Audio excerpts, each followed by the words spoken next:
When you start your game design journey, you'll often be bombarded with lots of different pieces of information from other designers, blogs, videos, all giving you pieces of wisdom about how to improve as a game designer and rules to follow if you want to get your game eventually published. But is all this information really correct? Are there some myths that end up getting perpetuated from person to person and we eventually believe them to be true when they're not really? In this video, I want to dig into some of these board game design myths and ask the question, are they really worth following? Hi, I'm Matthew Dunstan. I'm a full-time board game designer based in Australia, and to date I've had over 60 games published all around the world. On this channel I like to talk about all things game design, including my journey in the industry as a full-time designer, and also tips and tricks to help you become a better designer yourself. Myth number 1.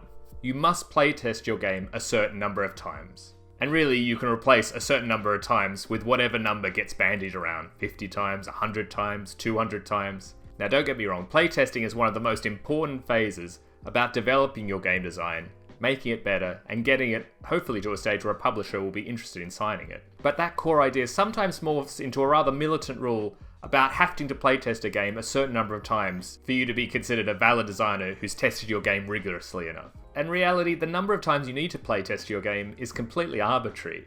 It depends so much on you as a designer, the type of game you're trying to make, and the opportunities you have to playtest. On the game side, if the game is simpler, often it's easier to do a lot more playtests of the game. It's shorter, more people might be available to playtest it, so it's very easy to hit a very high number.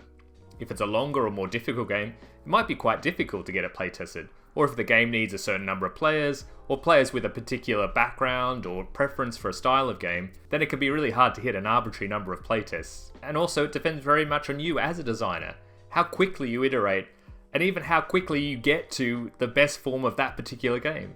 Sometimes that journey is really difficult. I've talked about it in other videos on this channel, about sometimes how I go through many phases of working on a game, trying many different versions, none of them really working, and then eventually, hopefully, I get to one that does. And in some cases, you hit that right version very early on, and you don't need to playtest it so many times to optimize the design. And I think this myth is particularly dangerous to those who don't actually have that many playtesting opportunities. It can feel like one more way that you don't belong in the industry, that you aren't a true game designer, because you can't access these opportunities that maybe other designers can access much more easily than you. But that's just simply not true. And in fact, over time, as you get more experience being a game designer, you probably do need to playtest your games less, because you have better hunches about decisions to be made to improve your game that don't necessarily need to be confirmed in an actual playtest. I would replace this myth with the idea of playtesting smarter, not harder. Or in other words, try to make more out of each playtest, rather than simply trying to notch up a certain number of playtests and feel like you're done.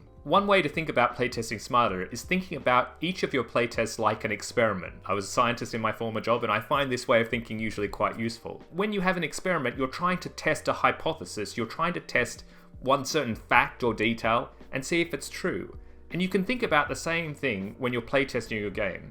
Maybe in a particular playtest, you're most concerned about a particular system, maybe a particular card, a particular phase of the game, and you need to think about, before you sit down to the playtest, what is your question that you want this playtest to answer?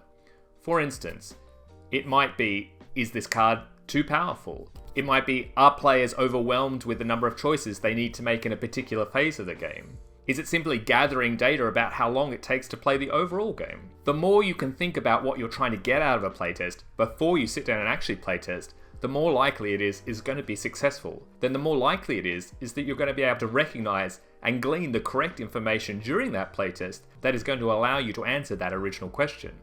And when you answer that question, then you know what to do next. If the game was too long, you know that you need to simplify it or cut out different phases to make it shorter. If that card was too powerful, you know you have to make it weaker or potentially remove it from the game. By setting up an expectation of what you're trying to get out of a playtest, not only are you able to get more accurate information in the playtest, but it also makes it much easier to know what to do next, which is really all that you're trying to get out of a playtest.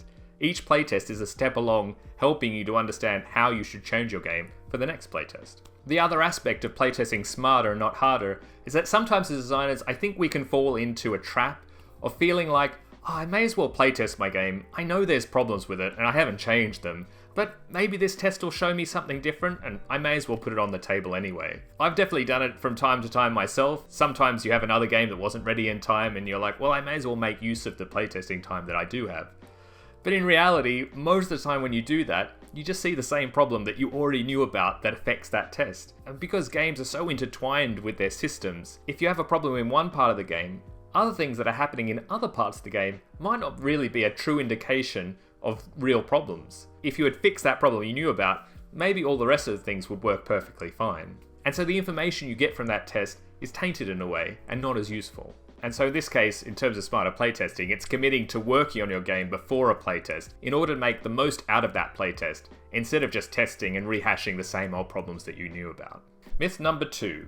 You need a sell sheet in order to sign your game with a publisher. One thing that I consider myself very lucky as a designer is that I've been in the industry sufficiently long to have got into the industry before sell sheets became a very commonplace thing. And so in a way it is from a place of privilege that I talk about this, because I very rarely make sell sheets. I already have contacts with publishers, and they know that I can just talk about a game that I want to pitch them in a short paragraph in an email, and then they'll make a decision about whether they want to hear more about it from me from that paragraph. They won't require a sell sheet.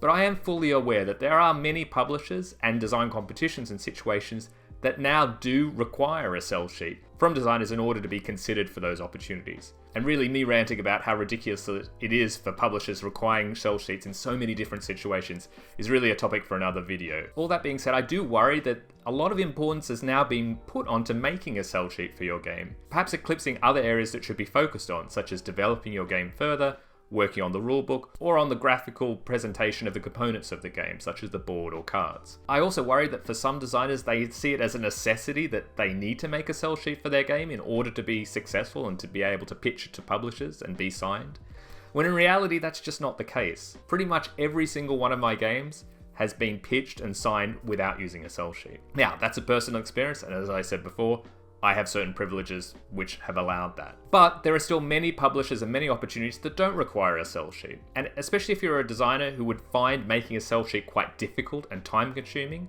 perhaps looking at different ways to pitch your game or to show it off to publishers is much more worthy of your time. The one thing I would advocate a lot is making a gameplay video or overview of your game as a way to pitch it.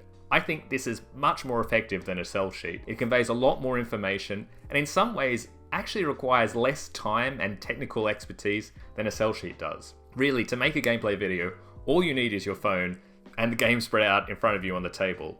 And all you're going to do is shoot the game with your phone and you talking about the game as if you would be pitching it to the publisher in person. I'd say 9 times out of 10, this is as effective, if not more effective, than a sell sheet in getting across the concept of your game to a publisher effectively and in an engaging way. And the nice thing about the video is it forces you to work on the things about your game that are important, i.e. how you present the components and the game on the table. The better it looks on the table, or the more clear it looks for a publisher, that will show in the video and that will help you pitch your game. And I think with a video you don't have to worry too much about editing it or spending too much time processing the video to make it look better. As long as the video is clear and your sound is clear, which can be achieved mainly by being in a quiet enough room and being close enough to the microphone so you can be heard clearly in the video, you can get that whole task done in half an hour maybe to make a 5-minute video, considering it might take you a few tries to get your patter down, to get the way that you describe a game down pat in order to deliver it.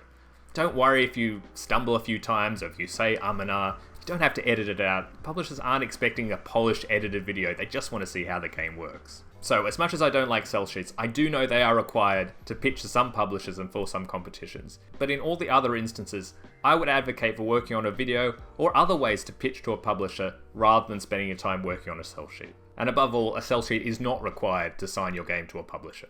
Myth number 3. You need to protect your game idea or someone will steal it. I see it quite often in game design forums or online on social media, where beginning designers will talk about their first game or a game that they're working on and ask how they can protect it legally. Do they take out a trademark or a patent? And is that worth doing?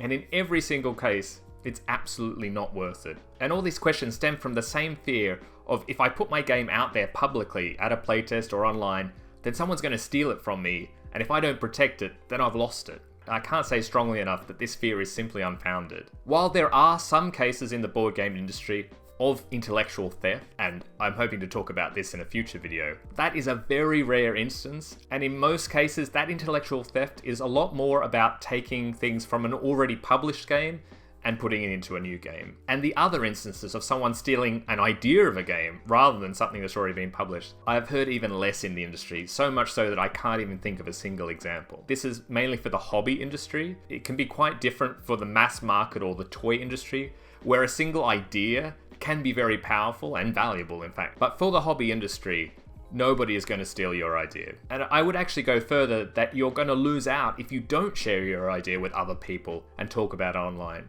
There is actually a lot of benefits to talking about your ideas in a public space, not only because you'll get great feedback from other people about whether that idea is good or whether it's interesting to them, and that's a great way to do a little bit of market research, maybe before you do even more work in the game. Is the concept, as you describe to people, intriguing them? But maybe when you're a little bit further on in the process and you have a prototype or even a finished prototype, talking about it, playtesting it in public or showing it off online, that can be a great way to get people interested in the game, and even that's a way for publishers to see your game without you even pitching it to them. But if you were worried about someone stealing your idea and you didn't show it to anyone, then you would miss out on all those opportunities. In short, don't waste time or money trying to legally protect your ideas.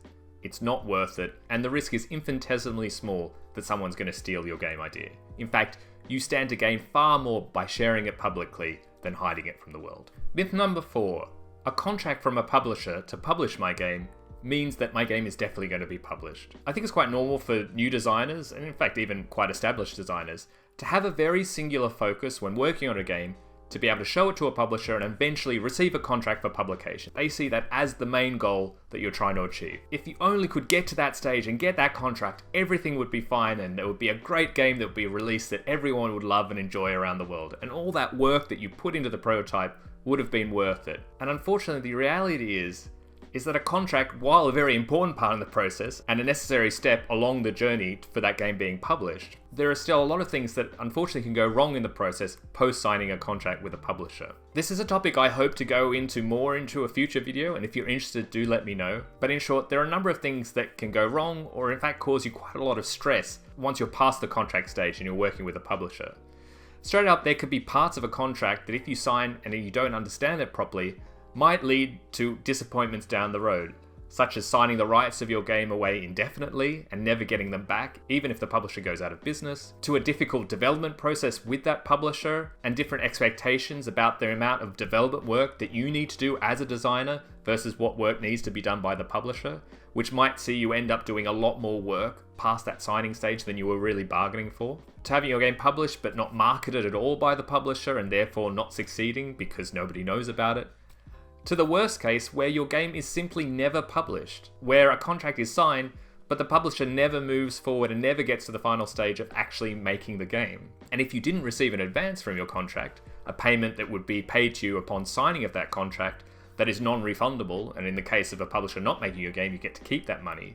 If you haven't got an advance, then you might be left with nothing, and your game might have been sitting with a publisher for years and nothing happening, and then you get to the end of that and you're effectively back to square one. A contract might not be the end of all your worries in the game design process. There's still a lot of work and negotiation to happen after that point, if you want to have the best chance of your game being a success. It really underlines the precarity of a game designer in the industry. You're hoping that everything will go well with a publisher, but if it goes wrong, you don't necessarily have a lot of recourse in order to right what's happened. And so the main thing to take away from this point, I would say to designers, you have to be mentally prepared for the work to continue after that point of signing the contract. Working more on the development of the game, helping to make choices about the production, illustrations, and other things about the actual physical product that the game is going to be, and maybe even participating in advertising or marketing for the game. Signing the contract is not the end of the process. And myth number 5, which might be the most controversial of these myths that I'm talking about, and that is the myth that ideas are worthless or ideas are cheap. You hear it repeated by a lot of people, a lot of designers, and a lot of different design forums, that ideas are cheap, but it's the implementation of that idea, it's how it becomes a game, that's what's worth something. And to a certain extent, I completely agree with this. If you're trying to sell just an idea, that can be quite hard. An idea might seem really promising, but until you actually try and put it into a game and get it to work, you haven't proven whether it's any good or not. And there would have been a point earlier on in my career where I would have completely agreed with this idea, that you need to generate so many different ideas, and until you start working on them, then that idea has very little value, because really the value is added when you start to work on the game and actually make it a specific implementation. One thing I've realized over time is that not all ideas are created equal. Some ideas really do have a lot of value just as ideas, because once you have that idea, maybe the rest of the game is obvious from that point. Especially when it comes to simpler games with very few rules, sometimes that initial idea really can contain the whole game and be enough to sell the game to a publisher and in fact be very successful. And even for games where the whole game isn't contained in the idea itself, some ideas are more valuable because they have so much more promise as finished games than other ideas. It's hard to know at the start when you haven't worked on a lot of different games, but when you get a point to your career like I have, you can tell when you have an idea that this is not like a lot of game ideas I have, and it's not like a lot of games I see already published out in the market. Not only can you see that it's unique or it stands out, but also that people are excited when you describe the idea to them before you even worked on the game. And these ideas simply just hold more potential, and they're the ideas that I want to work on because they have the best chance of being successful games. Note that I didn't say that these ideas have the best chance of being signed games. I think there's a wide range of ideas that can end up in successfully published games, and they can be really great. But as the board game industry gets more competitive and more games are released every year, the requirement for something to stand out is higher and higher and higher. And if an idea has a low potential at the idea stage, well, you can't really escape that. Even if you put the best work into developing that idea, making prototypes, and making the best game, the best version from that initial idea, it will never be better than a game you might make from an idea that has more potential, that has the potential to be more exciting, more interesting, stand out better in the market. And so why is this a myth, and why is it important to recognize it as a myth? Something that gets talked about a lot in game design circles is kill your darlings. If a game isn't working, get rid of it. It's not worth it. Ideas are cheap. You can use another one. And don't get me wrong, sometimes you need to learn the lesson of when to stop working on something that's never going to result in a great game. But if you have this attitude of quickly discarding things the moment they don't work, you might be missing out on games that could be fantastic that are just hiding around the corner if you would just work on them a little bit longer. And part of recognizing that potential is recognize the potential of the idea. If you have an idea that people are really excited about every time you mention it to them, that they ask you about in passing later when they say, have you worked on that game idea that you told me about a few weeks ago? I really enjoyed that. If they remember it, that's a sign that there is a lot of potential there, and it might be worth putting more effort into developing that game, and also persisting with developing that game even when things aren't working. It's a fine balance, and really it's only with experience that you can tell the difference between cases where you should really give up on something and cases where you should persist and then hopefully you'll eventually succeed. But I mentioned this as a myth to give a bit more balance to that consideration. And even if you're a beginner designer, to have some trust in yourself, if you're seeing great reactions for a game, even if it's in just its idea stage, that is valuable. Not all ideas are created equal, and it might be working a bit harder on an idea if it has more potential than others. What are some pieces of game design advice or rules that you consider to be a myth? I would love it if you could share those down below, and maybe I'll make another video discussing other myths in the game design space. And if you disagree with my takes on these myths that I've presented here, I'd love to hear from you as well, and we can start a discussion in the comments. As with any creative pursuit, there's no one set of rules. Everyone can do things differently, and I would love this channel to be a place where lots of different viewpoints on the game design process can come together and we can learn from each other. But until next time, thank you for watching and all the best with your game designing. Bye.